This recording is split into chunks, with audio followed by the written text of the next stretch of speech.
I don't know where you guys stand on this issue, but this sheriff right here, he's out of line. And the sheriff of Broward County is very clear with his words in saying that he says that immigration is an important issue, but he also says that his deputies are not ICE agents, and for that reason, the agency won't be participating in any random raids to round up people who may be in the country illegally. We have other priorities in this community that I'm focused on, and immigration is not one of them. Sheriff Gregory says fighting crime is his #1 mission in the county, not hunting down immigrants who may be in the country illegally.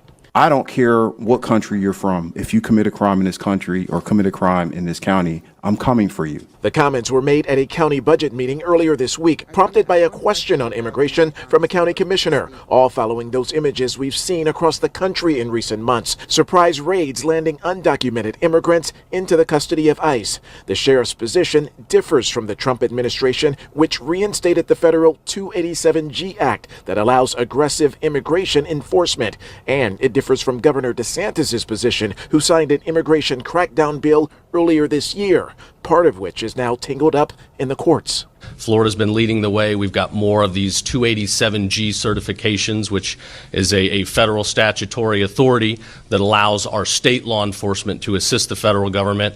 And we're busting as many guys as we can. But what I refuse to do is take this notion that we need to be knocking on doors or arresting children or going into daycare centers or restaurants and taking and snatching people off these streets. It's not within our purview, it's not within our responsibility, and I won't participate in it.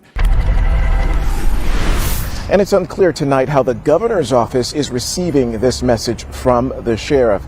In the meantime, we know that Sheriff Gregory that he made it crystal clear to other commissioners during that same meeting that the department is in full compliance with this 287G program, specifically when it comes to some inmate processing components and also when it comes to staffing for a task force that specifically targets immigration. So this is why I disagree with the sheriff. You've heard me say it before. I did police for a long time, probably longer than that sheriff, 33 years to be exact. And here's my issue with it. As a law enforcement agency, when you have other agencies that come into your town and they're executing a search warrant or they're doing a raid, I don't care if it's the marshals, the FBI, the ATF, the DEA, ICE, every agency that I ever worked for, we would always try to help them out if we could spare a few officers if they were doing some sort of a sting or something in our town. And the reason being is because it's kind of nice to have local representation when you're dealing with an area where the police officers are familiar. You know what I'm saying? People recognize the Broward County, for example, their uniform.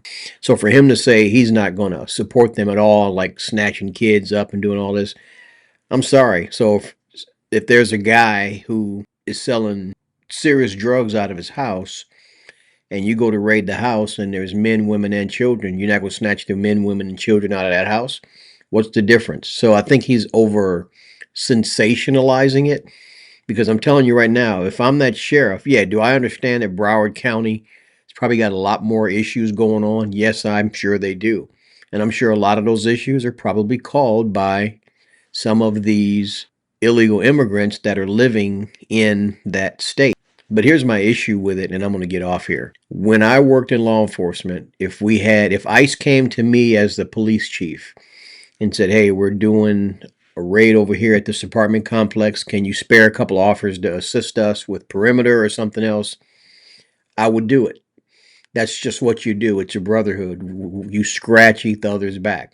So for him to say that it's not in his purview and he's not going to do anything with it, I'm sorry, I disagree with it. I don't think he's worth the uniform that he's representing. And that may sound harsh, and that's my opinion. And again, I understand to a certain degree where he's coming from, but in the grand scheme of things, if things go south, it's in your town. Why not have some of your department people there representing? And Broward County is big enough where you got enough officers where you could spare 5, maybe 10, even if you got to call them in off duty. Hey, you guys want to make a little extra overtime? go assist ICE with this raid at this apartment complex over there. Maybe you guys see it differently, but having done the job, that's exactly how we always did it. I can't tell you how many times we had the FBI or the U.S. Marshals in our town, and they would reach out to our lieutenant and say, hey, can we get us several officers to assist us with this raid?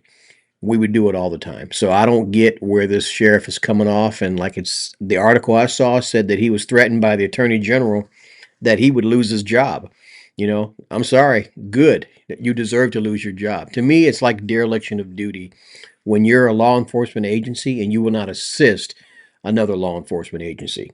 Anyway, make sure you like this video if you haven't already. Also, subscribe to the channel. As always, I love you guys, and I will check you on the next one. Later. Have a good night.